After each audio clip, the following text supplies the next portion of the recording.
Në muajin nëntor, në muajin e shqiptarëve, në muajin e festave më të bukura tonat, në prag të 28 nëntorit, me kë më bukur se sa me një personazh shumë të veçantë do ta shënonim ndoshta pikërisht edhe këto ditë që janë sigurisht para festës së 28 nëntorit. Unë kam nderin dhe kënaqësinë më të madhe që ta kem sot në studio doajenin, aktorin, mjeshtrin ton të madh, Bajrush Mjaku. Faleminderit shumë që erdhët në Prizma. Ka pak muaj që kemi filluar emisionin dhe unë nuk desha që ky muaj na kaloj pa ju pasur ju në studio, kështu që faleminderit shumë që na nderuat me pjesëmarrjen tuaj, zotri Bajrush. Faleminderit për ftesën, ja. Dhe para se të fillojmë, do të më lejohet që në rastin e ndarjes hershme nga jeta e këngëtarit ton të mirë,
është e mjegullt. Taman e mjegullt, por gjithsesi ne duhet vazhdojmë rrjedhën e emisionit, sepse me ju kemi gjëra të bukura, një rrugtim shumë të gjatë, me shumë sfida, me shumë djerës, me shumë lot, por në fund një fund dhe një finale shumë e bukur. E unë dua që ta kujtojmë këtë rrugtim që është sa i rëndësishëm për ju, aq i rëndësishëm edhe për familjen tuaj, që krah jush i kanë kaluar ndoshta shumë nga këto peripeti, por më e bukura është që t'i di këto edhe publiku bashkë me ne. Unë dua t'ju kthej në fëmijërinë tuaj, ju keni lindur dhe jeni rritur deri para shkollës së mesme në Kaçanik. Të ndalemi dhe të kthehemi në këtë kohë që ndoshta shumë herë, ndoshta tash që jeni në penzion, keni mundësi dhe të kujtoni momente të bukura nga fëmijëria juaj. Çfarë janë gjërat që më së shumti ndjeheni nostalgjik kur i kujtoni nga fëmijëria juaj dhe e rritja deri para adoleshencës në... Unë në fakt kam lindur në një fshat në Grykën e Kaçanikut që quhet Gjurgjedel, apo pas 99-ës, sikur ja ka ndruar në kodre e trimëve. Po prapë më të bukur pas. Dhe në fshat kam jetuar deri në klasën e 4-të, ku në gjysmë vjetorin e 2 ishin të detyruar në fakt prindët e mi që ta sjellin atë vendim të braktisim fshatin dhe të shpërngulemi në Kaçanik. E ndodhi pikërisht për shkak të shkollimit ton, timin, vllau, 7 motrave të mia. Dhe në Kaçanik kam shumë pak jetë, prej klasës 4 deri në barim të klasës 8, dhe ku pas klasës 8 isha i detyruar të nisem drejt Shkupit për të regjistruar në gjimnaz. Atëherë kisha aplikuar në shkollën normale se Flushmarku, por dhe kjo ndodhi për shkak të mos pasjes asnjë shkolle të mesme në Kaçanik. Kështu që gjeta vetë strehim tek agja im, i cili përkrah 6 fëmijëve të tij, gjeti fuqi të më strehon edhe mua për 4 vite, si dhe motrën time të ndjerë e kisha të martuar në Shkup, dhe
bën që në kuadër të shkollës mesme ekonomike Koqëracin të hapët edhe një paralele shqipe e quajtura Prva Shqiptarska.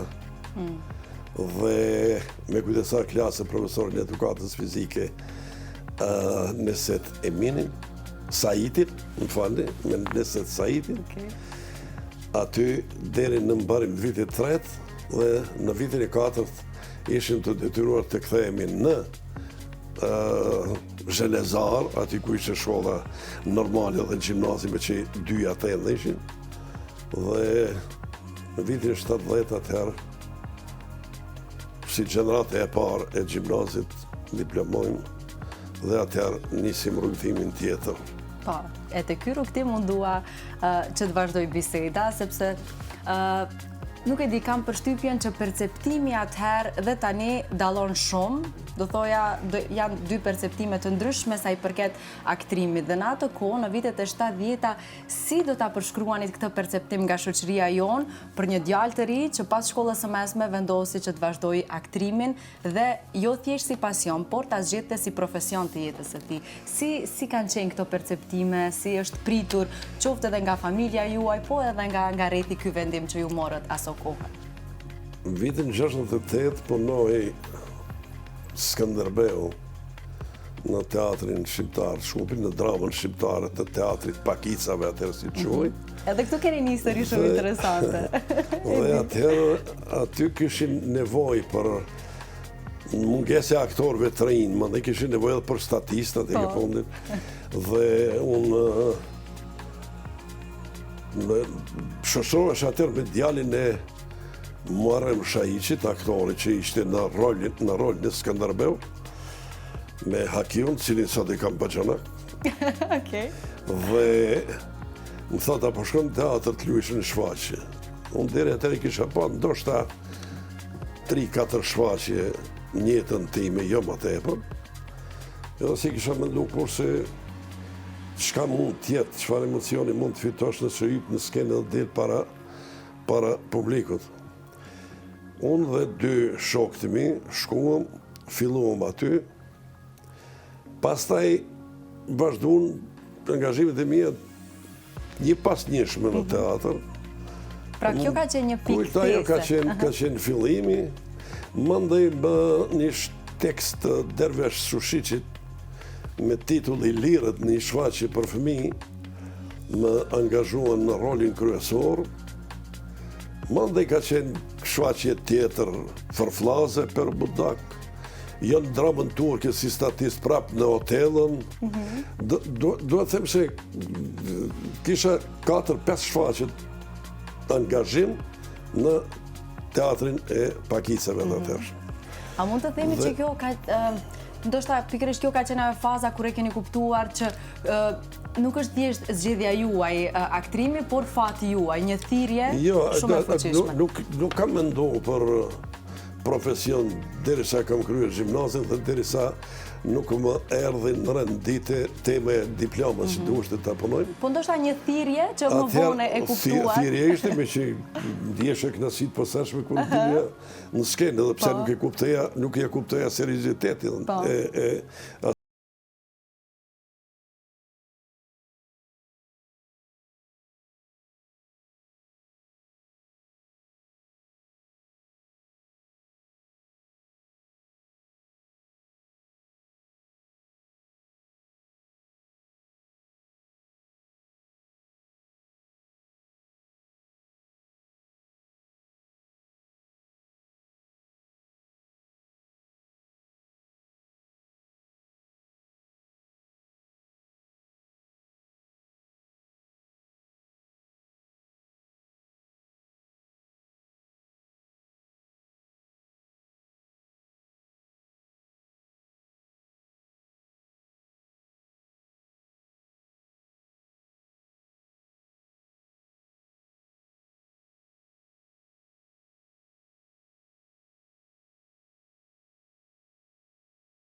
Jugoslav në Novi Sad, ai fitoi të gjitha çmimet e mundshme. Është hera e parë dhe fulli shqiptarët që morën pjesë dhe me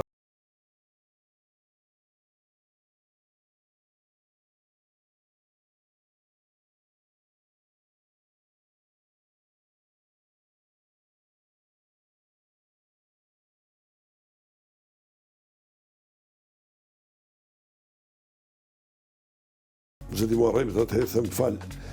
Unë ju prezentova janë zanë si gjimnazit, thashë dhe kam për tim diplomë tash të përcaktohem, a mund nesër vit marr pjesë në provën e parë, kur regjizori bën zbërthimin e asaj idees regjizoriale, konceptit regjizorial, si çka do të punon. Po, pra mjaft ambicioze edhe pse shkollë urdhani, shkova.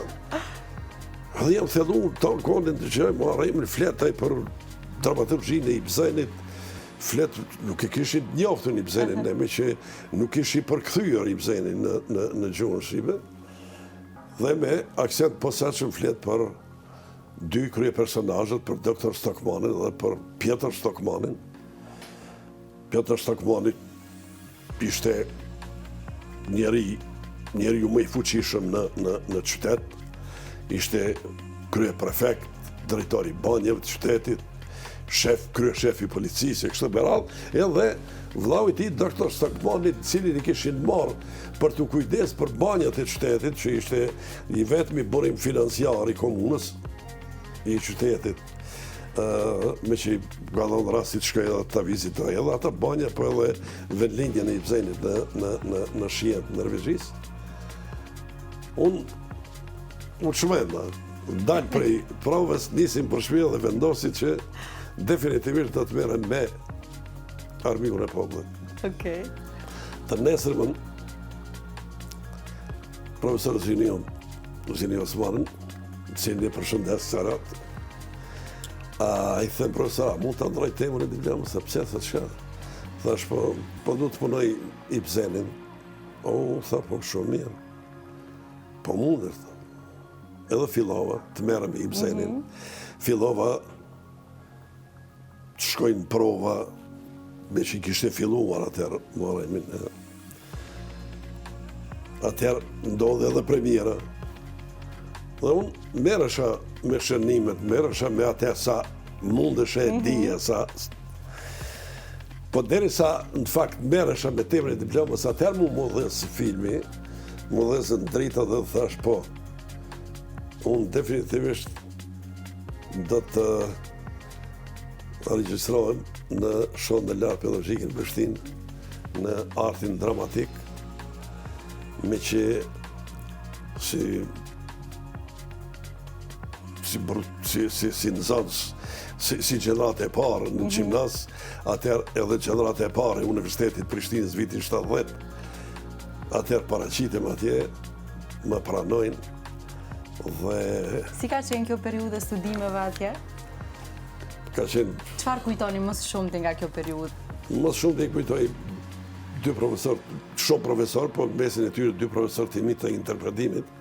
Unë vitin e pare kam patur Faruk Begollin, një vit të tarë, që ishte një kënaqësi e jashtëzakonshme, që Faruk atëherë ishte njëri prej aktorëve më të popularizuar në nivel jugoslav, dhe ishte njëri prej figurave më të dashtuna prej rinisë jugoslave, jo shqiptare, sa prej rinisë gjithë jugoslave, që ishte njëri prej aktorëve më simpatik.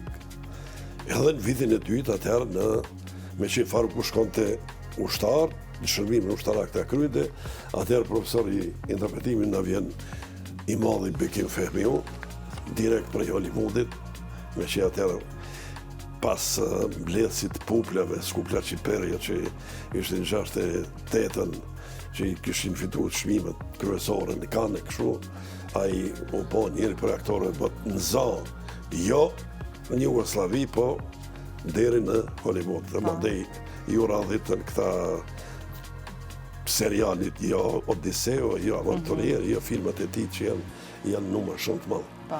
Dhe ata 2 vite më janë kënaqësi e posaçme, Dhe sidomos semestri 4 më dhej kur kem punuar shfaqjen e diplomës, ajo është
dhe kënaqësia më e madhe ishte se fill 3 ditë pas momentit që u pranova si aktor stazhant për 1 vit, Mirko Stefanovski atë regjizori i shtëpisë, Mirko ka qenë baba i Goran Stefanovski, dramaturgut më të madh maqedon, dhe Vlatko Stefanovski, kitaristit tonë që i kemi. Ai punon të mikroborgjesat e Gorkit, ati më angazhon në njërin për roleve kryesore. Dhe aty filloj. Historisht shumë e bukur. Në fakt, disa nga këto detajet i mbaja mend, sepse i kisha të ditura, por ishte kënaqësi që ta ridëgjoja edhe një herë, po besoj ndoshta shumë nga shikuesit për herë të parë. Zotri Bajrosh, mbi 100 role, mbi 5 dekada në skenë. E di që kjo pyetje do të tingëlloj klishe, por unë gjithsesi dua që ta parashtroj. Cili nga rolet mendoni që është nga rolet më të spikatura, por nga ana tjetër edhe roli me cilin ju si aktor keni jetuar shumë gjatë, ndoshta me emocionet, me krejt atë që ka ofruar ai rol? Me të drejtën e kam shumë vështirë të ndaj, me që unë ndoshta jam prej radhës që kam patur fatin që të realizoj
Okej.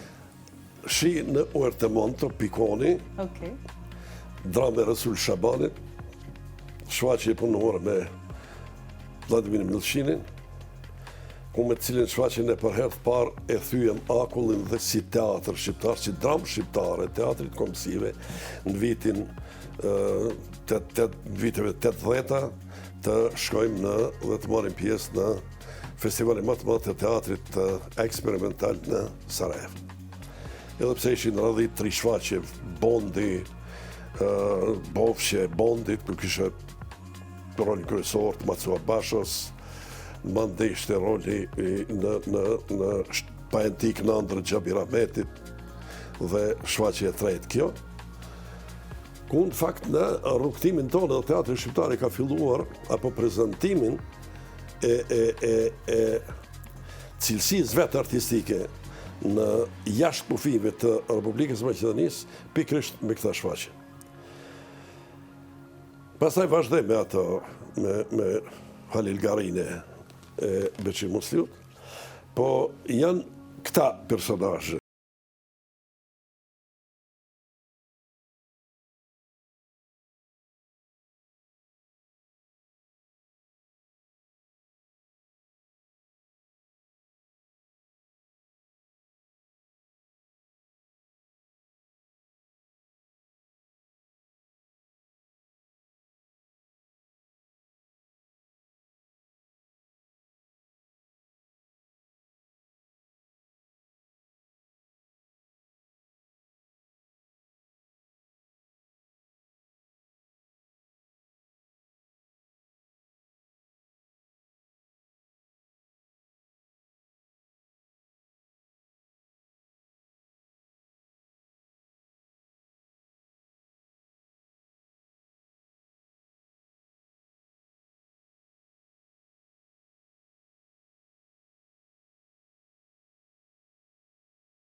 Duke filluar prej Kijevit, Ukrainës e Shën Petersburgut, Moskvës e Kairos, Parisit, pastaj New Yorkut e kështu me radhë, se janë shumë s'po kujtohen gjitha. Edhe pas asaj shfaqim vjen babai i Strindbergut, gjithashtu në gjitha këta shtete që i përmenda, me që ja po mi Petrasi dhe ta them atë se nështë e njëri prej aktorëve që më tepër mi dhe më shumë t'i ka arrit që të prezenton të arriturat e teatrit, jo vetëm shqiptar, për teatrit do të thoja gjithë shqiptar në botë, pikrisht me këta shfaqje që i përmenda, njerë me produksion të teatrit shqiptar, më dhe me produksionin tim të pavarur, e ma vonë do të them se edhe me produksionet të ndryshme ku kam qenë pjesë e atyne shfaqjeve, si 3-4 shfaqjet cilat i kam punuar në Stockholm, apo në projekte tjera të pavarur në kështu. Do të thot, nuk mund t'i ndaj 4-5 personazhe, po janë vërtet janë shumë, edhe ajo më bën që të ndihem krenar që kam arrit t'i realizoj dhe them se kam mund edhe shumë të realizoj, sikur të kisha pas për krajen, edhe sikur të kisha pas bashkëmendimtar për shumë tekstet cilet kanë met, pa mos me i realizu. Po ne mendojmë që keni bërë ndoshta edhe më shumë se sa duhet.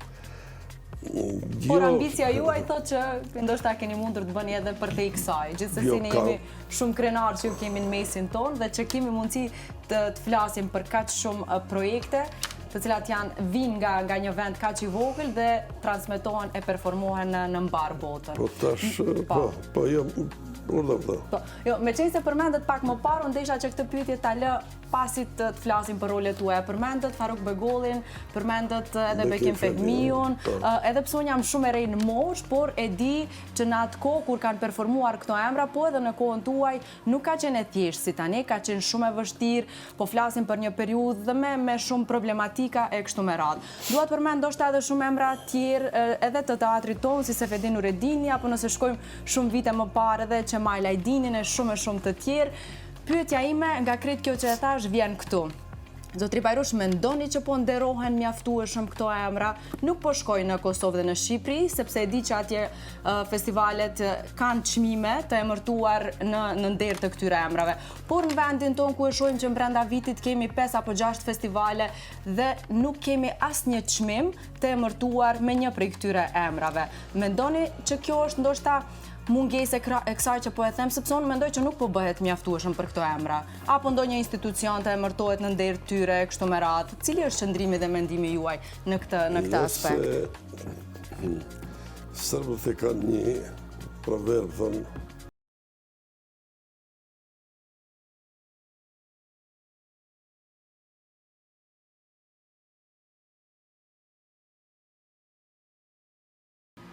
në Shqipëri aktorët vërtet respektohen Prandaj thash nuk po shkoj deri atje.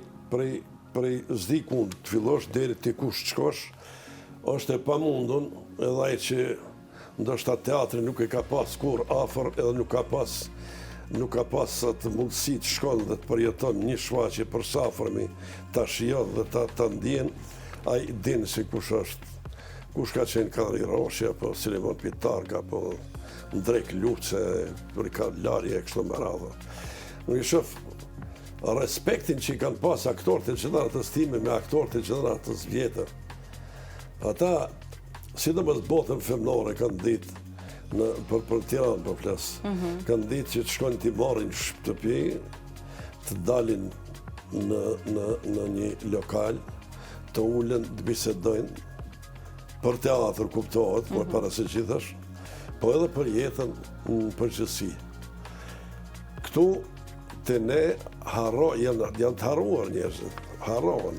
E përmende Sefën, e përmende Qemoletin, unë e përmende në fillim Marem Shahiqi, janë ata aktorët të cilët e kanë mbajt teatrin shqiptar, e kanë themeluar dhe e kanë mbajt teatrin shqiptar, edhe pse intenca dikur e politikës sa asaj kohë ka qenë që teatrin ta dyndin, me që nuk e ka thonë kërkush haptas, unë e kam thonë në librin tim se në bazë të dokumenteve se teatri shqiptar, drama shqiptare me dramën turke, atëre cilja ka qenë prioritet në bazë të asaj se sa është folë gjua tushishte në Shkup, se është qujtë teatri pakicave shqiptare turke, që është një institucion i cili për 5 dekada 5 herë ka ndru emnin prej teatri pakicave, teatri komësive, teatri i dramës shqipe, dramës turke, derisa erdhi në fund të teatri shqiptar që ju gjetë tamam emri. Vitin 50 starton teatri, themelohet me një vendim të konventit qytetit Shkupit. Në mas 3 viteve, me një vendim tjetër, e anullojnë atë vendim dhe e shndrojnë në teatr gati amator, edhe me intent që teatrit bartët nga Shkupi në Tetov. Ka shumë periuda tranzicione. E aktorëve shqiptarë cilët në atë kohë e kanë mbajë, si kanë qenë një numër i vogël i aty në aktorëve, kanë qenë krejt 12-13 aktorë, ata e kanë mbajtë repertore, ata kanë bo teatr, ata kanë ditë të realizojnë brenda vitit deri në 6 premiera, që sot si në gjendje 3 ti bëjnë. Dhe shqyqyrë që kanë qenë këta njerës për të mbajtur gjallë, mos ishin ata, nuk do të ekziston të ndoshta dikur vonë do t'i shapë, sigur që tash që kemi hapë në gjitha qytetet e qendrës. Por pastaj në vitin 60, 59-60 atëherë me vendim tjetër posaçëm e shndrojnë prapë këtë teatrin nga në teatr profesionist dhe e vendosin në një kinosall ku është teatri shqiptar sot në Bit Pazar për Karshia, mes Xhamise dhe Tregut, Kino Bratstvo, i cili vitin 63 nga tërmeti rënohet. Atëherë marrin dhe vendosin teatrin në një hapësirë të improvizuar në Palatin e Punëtorëve, Rapotiçki Dom, siç e quajnë. Dhe aty aktivitetet e vetë të teatri shqiptar edhe teatri turk që ku në një kulm kanë ekzistuar dhe kanë jetuar dhe kanë realizuar dhe kanë bajt gjallë kulturën teatrore në gjuhën vetë në shqip dhe në turqisht pikrisht deri në vitin 74 kur është bo edhe përvorimi i objektit të ri në Bit Pazar. Në më thonë, deri me 74, prej vitit 74, atër kanë vazhdu me projekte të reja, me kushte fantastike, po jo me një repertuar të tillë çfarë Që është po aq i rëndësishëm sa kushtet. Që e kishim atje në atë skenë të improvizuar. Punoheshin brenda vitit, unë jam dëshmitar. Do shta atër dëshira, flaka ka qenë më e ndezur. Jo, ka pas rënd. Atje punojshin drama shqiptare dhe drama turke nga 6 premiera në vjet, 12 premiera. Mande erdhëm, zbritëm në 4, 8 premiera, 2 dramat, tash 3 nëse i bojnë janë të stërknaqën, po tash edhe çështja e lekut, si thonë këta, çështja e paras është problematik më vete, po. Pyetjes suaj, këtu, po them, çdo gjë 3 ditë zgjat, pas 3 ditëve harrosh, nuk ka. Fatkeqësisht. Që thej kem 5-6 festivale, unë mendoj prapë se prapë kemi më shumë festivale se që kemi teatr profesionist në Maqedoni, për këte unë nëse më kish pyet dikush, kisha thonë se nuk është e mirë, se secili teatr të ketë edhe festivalin e vet, nuk i kam qatë pse. Por sidoqoftë, për shembull, Ndibër është festivali ku gjatë vitit nuk ndodh kur gjë, bile qatë muj, apo qatë javë sa zgjatin 7-8 ditë teatri, ka jetë teatrore dhe t'i brandët shkojnë e vizitojnë, dhe këta tjerë tash kanë nisë organizojnë festivale me duo drama, me shfaqjet vogla kamertale, jo me shfaqjet cilësore, jo me cilësi. Festivali që tash për momentin është në Prishtinë, ka zhvillohet festivali Mojsiu, që me mëzi që i kemi pritur që të fillon, starton, me një vjet pauzë tash prap, po prap nuk shoh se ka shfaqje të cilat në programe nuk shoh se ka shfaqje festivaleske, ka shfaqje të repertoarit. Repertoarin e shfaq teatrin tonë dhe mund dalish si mysafir shkosh ta shfaqesh në cilën s'ken dush kur të duhesh. Duhet të bësh për festival shfaqje, mandej ideja ka qenë se për atë festival për çdo vjet që në vitin 2003 unë e kisha iniciu një diçka të tillë dhe kisha biseduar atëherë me Ministreshën e Kulturës së qeverisë së Republikës Shqipërisë me zonjën Arta Dade, e cila a priori aprovoi atë që teatri shqiptar, në përgjithësi teatri gjithë shqiptar, nuk ka nevojë të bën gara mes veti. Po ka një treg tjetër dikun ku duhet si një kulturë teatrore të mbledhim gjithë teatrët dhe brenda vitit në mënyrë rotative të punojmë nga një shfaqje me autor shqiptar, me aktor të 3 qendrave të them, apo autor me aktor të përzgjedhur nga Tirana, Prishtina, Shkupi, dhe të shkojmë atje ku e kemi vendin, të marrim pjesë. Ne i kemi për hir të kësaj, se kemi shumë festivale në Republikën e Maqedonisë teatrit, po edhe në Kosovë, e në Shqipëri nuk ka ashtu, po ka në Kosovë e Shqipëri. Ne jemi vetë kënaqur me atë se në mahallën tonë kemi festivale dhe do të jemi pjesë aty në festivale dhe krenohemi që shkojmë, na ndajnë çmime, marrin çmime, shpërblejmë krejt. A harrojnë se ka vende tjera në Evropë ku mjafton vetëm pjesëmarrja, jo çmimi, e leje po të shkojsh edhe të vlerësojnë e të japin një çmim të marrësh dhe ta kthesh ta sjellësh shtëpi. E qartë, okej.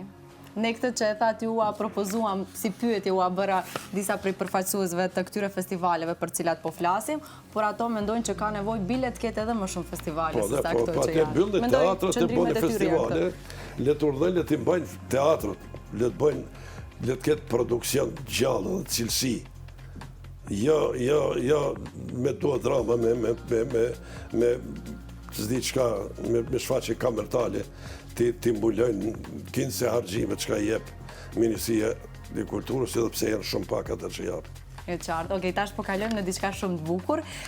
Dua të kaloj te skena mund të them më e rëndësishme jetës tuaj, që është familja, bashkëshortja juaj, ajo e cila në intervistën e fundit që kemi realizuar bashkë, i e drejtuar me fjalë zemre duke ju falendruar, duke shprehur mirënjohje të jashtëzakonshme ndaj durimit të saj, tolerancës së saj dhe faktit që ju ka qëndruar për krah gjatë gjithë këtij rrugtimi që nuk ka qenë i lehtë për ju, mirë po as për atë si grua e një aktori me kaq shumë impenjime dhe kaq shumë udhtime në gjithë botën. Njohja juaj, në çfarë faze ka qenë, si kujtoni fillimet tuaja me bashkëshorten tuaj, pastaj për të kaluar te ajo kënga e Shqipërisë mesme kush ka vajza botën ka, se ju i rritur në një familje të madhe edhe vetë keni krijuar një familje prej 5 vajzash dhe 11 nipër dhe mbesa, nëse nuk gaboj. Jam me sakt me shifra, me niprit dhe mbesat. Bile edhe një është në ardhje nga informatat që kam. Si. Edhe një nip apo mbesë është në ardhje. Pra do bëhen 12 në total. Po unë kam njësë të plakëm tash, nuk i mbaj me në prej katë që më pyjtë tash. Keni kry me numrimin. Ja, ne jemi njofë që herët me zonjën Zhënjushën atër Begji, kështë në zonë se shkollët normale. Në disa vite ishim bashkë kështu si të rinjë. Si të dashur. Pastaj në vitin 76 u punëzuam me FS, 77 u martuam, 79 E shqyqyr ta ktheva busqeshje në fytyrë. Më herë do ishte dashur me bë këtë pyetje, u kthi busqeshja. 79 në lind Majlinda, dhe atëherë nisin traditën, Florinta, Fërdita, Visaria, Flutra, e kështu me radhë. Këtu ku jemi kemi një surprizë për ty, nuk po du ta humb momentin. Surprizën e parë do e shohim bashkë.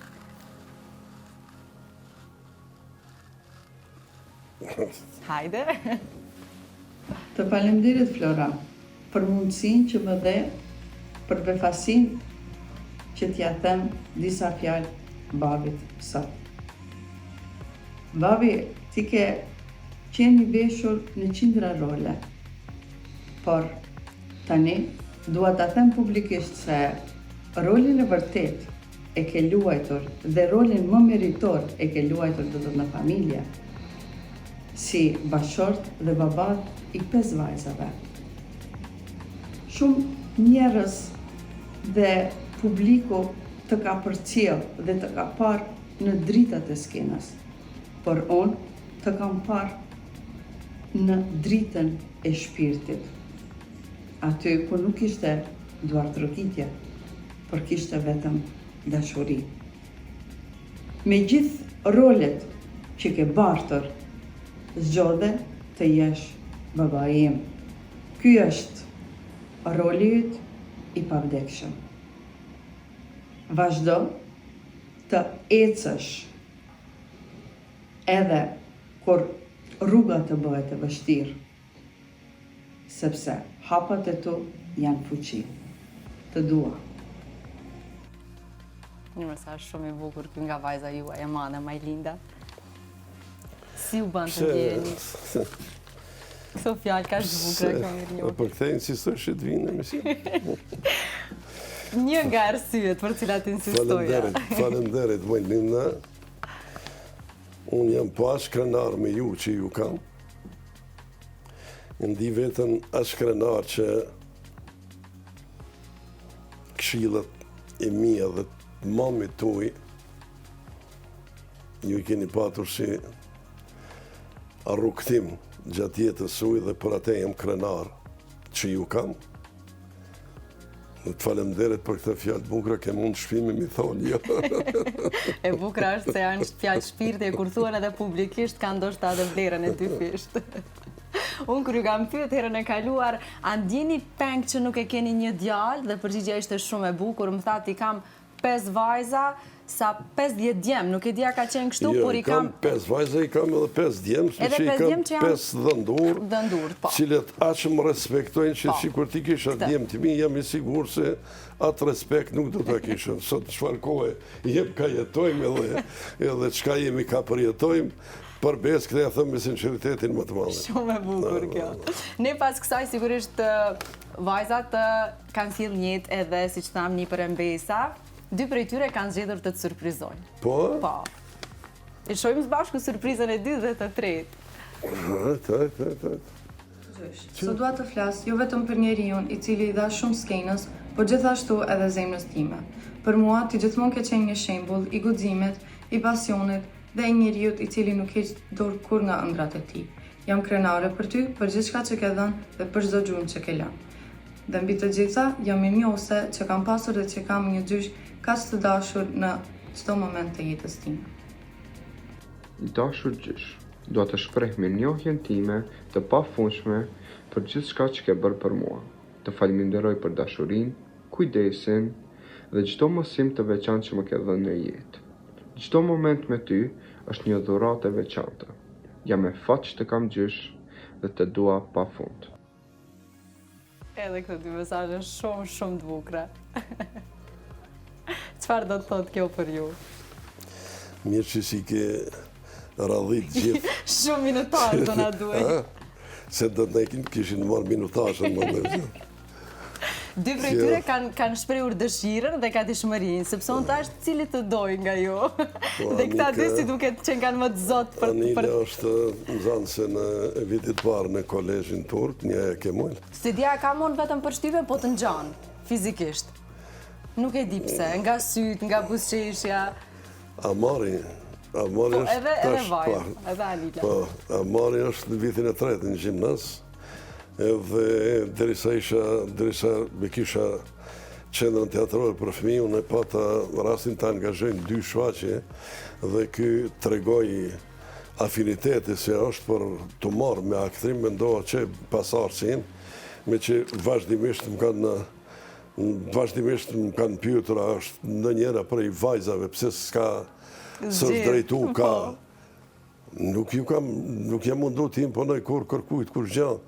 Nuk e kanë pa të arsysh, më jenë drejtuan dhe i ka kanë dash, ajo në arsim, 2 janë në arsim, 2 në mjekësi dhe 1 është ekonomiste atje në Ministritë Ekonomisë.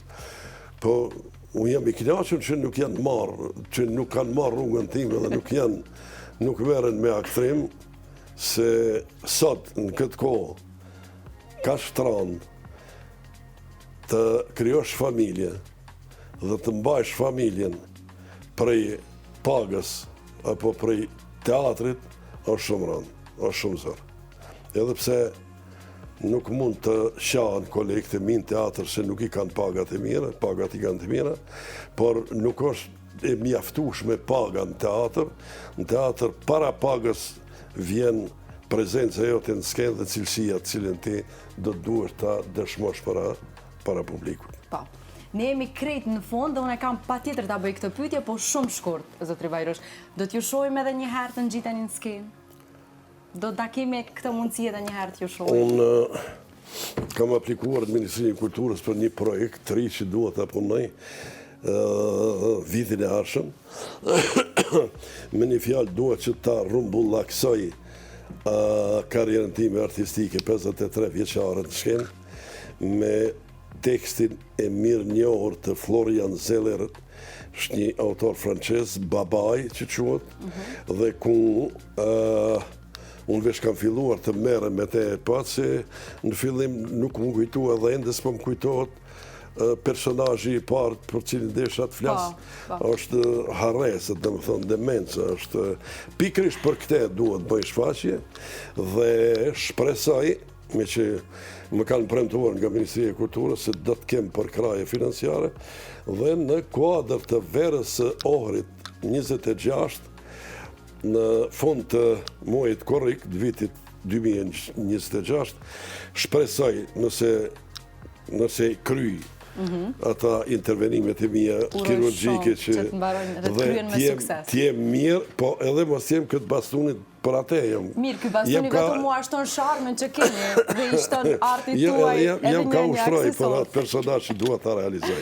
Kështu që bukur kjo, lajm shumë i bukur. Kështu që me siguri se nëse në mba shneta dhe kem Edhe pse nuk jam dakord me Aresën, kaq shumë gjëra na that, kaq bukur i artikuluat, kaq shumë detaje që dhon, s'do i kisha mbajtur mend, kështu që nuk pajtohet. Shumë duhet të jenë një muaj ditë në televizion me foto. Ishte shumë kënaqësi, faleminderit shumë zotri Vajrosh që na dha këtë mundësi të kalojmë përtej dritave, përtej skenës teatrit dhe t'ju njohim në dimensionin njerëzor që ju e keni me bollëk në karakterin tuaj. Faleminderit shumë. Ishte shumë kënaqësi. Faleminderit dhe do të bëlerat atëherë që dhe gjithë shqiptarëve anë mbar botës t'ju uroj festat e nëntorit. Gjithashtu. Unë dua uroj të premte, po sigurisht ju falenderoj edhe një herë shumë. Unë me kaq e mbyll e di që kam kaluar minutazhin, kërkoj ndjesë te regjia.